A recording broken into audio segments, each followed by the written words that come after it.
ก็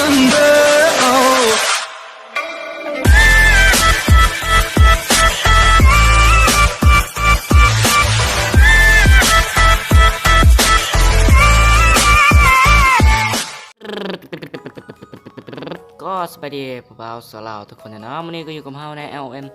2ตามเคยตามเก่าตามเศร้าตามแหลงเนาะวันนี้ก็สิมาว่าเรื่องอัปเดตใหม่เมื่อคืนนี้ออกมาเนาะแต่ว่าเป็นการอัปเดตของฟรีสำหรับสายฟรีทุกคนเนาะทำสมเนาะแบบง่ายๆแล้วก็คันจะไปเบิ่งฝากไปเบิ่งกิจกรรมเมาเนี่ยก็อย่าลืมกดไลค์กดแชร์กดติดตามกดกระดิ่งแจ้งเตือนเฮาด้วยเนาะเพื่อมีข่าวสารอีกอย่างต่างๆออกมาจากเกมฟรีก็จะมาลงคลิปให้ทันฮู้ไวๆฉะนั้นก็คันพร้อมแล้วก็อย่าลืมกดไลค์กดแชร์กดติดตามกระดิ่งจุดเรื่องคลิปนี้ก็ไปเลยก็ไม่ยากเนาะที่บอลเฮาจะเข้าไปเบิ่งกิจกรรมกับบอลที่นี่เนาะจะเป็นบอลกิจกรรมสายฟรีทุกคนเนาะตัวห้ามพลาดเดี๋ยวทำสมเนาะมันจะมีกล้องให้เฮาอันฮับยังมากมายเฮาก็ต้องเฮ็ดตามภารกิจเขาบอกทำสมเนาะคือว่าภารกิจนี้บ่ยากเนาะต้องเบิ่งคลิปนี้ให้จบแล้วทำสมเนาะเบิ่งคลิปนี้ให้จบก่อนจึงนี้ฮู้ว่ามันเป็นอะไรทำสมเนาะเดี๋ยวเฮาฮับไปก่อนเนาะฮับไปก่อนฮับก่อนฮับไปก่อนเนาะภารกิจที่เขาบอกคืออันกล้องอันสกินปืนฟ้ามาดเนี่ยนะทางสองก็บอกให้ใส่อัน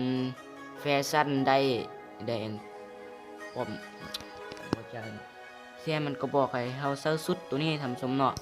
เราได้อันกล้องตัวของควันนี่มาเฮาก็มาแลกตัวนี้นะทำสมเนาะนี่มันจะมีให้เฮาแลกทั้งหมดอยู่นี่นะทำสมเนาะแต่คันอีกคุ้มสุดก็ทำสมอยากให้ทำสมแลกเอาสุดตัวนี้ทำสมเนาะ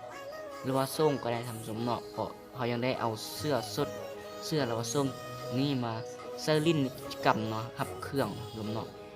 ดีๆเดี๋ยวก่อนแรกเลยทำสมเนาะต้องแลกสุดนี้แหละคุ้มกว่ามูทำสมแลกสุดนี้แหละบแลกสุดก็ส่ง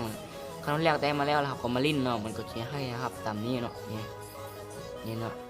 ได้อันดับ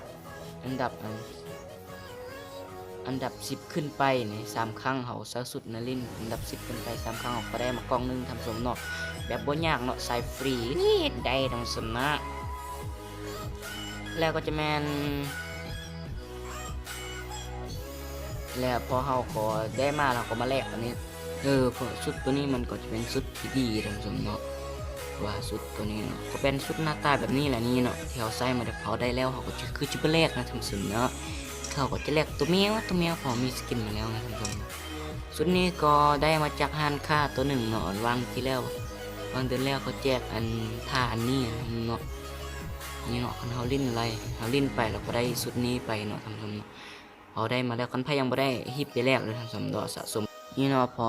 ลิ้นไปก็ได้ไปแล้วทำสมเนาะที่เริ่มมันคุ้มกว่าแล้วไปแรกสุดนั้นแล้วก็เฮาก็สิมากิจกรรมก็มีเพียงเท่านี้ทำสมเนาะแล้วก็มันก็จะมีสิทธิ์ขั้นสูงมาทำสมเนาะตัวมันสิทธิ์ขั้นสูงตัวนี้เลยเนาะทำสมเนาะคันไพ่อยากไปสั่นจองได้เด้อทำสมเนาะนี่เนาะสัญจอง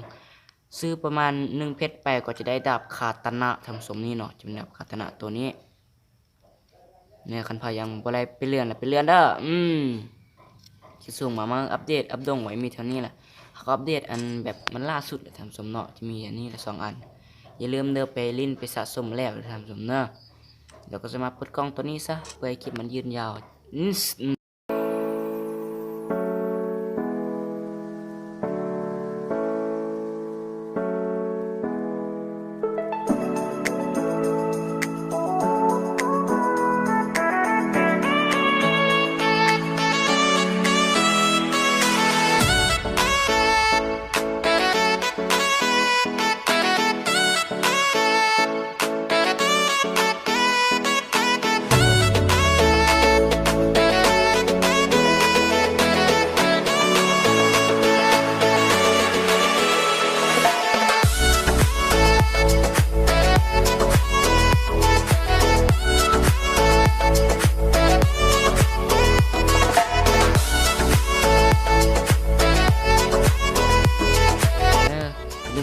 แชร์กดติดตามกระดิ่งแจ้งเตือนคลิปนี้ครับพูดได้ถ้าเดือนหน้ามีข่าวสารอัปเดตมาใหม่ให้ฮู้ก่อนไปเข้าใจ บอกจังใดก่อนพอตอนนี้ทำจมเด้ออย่าลืมกดติดตามได้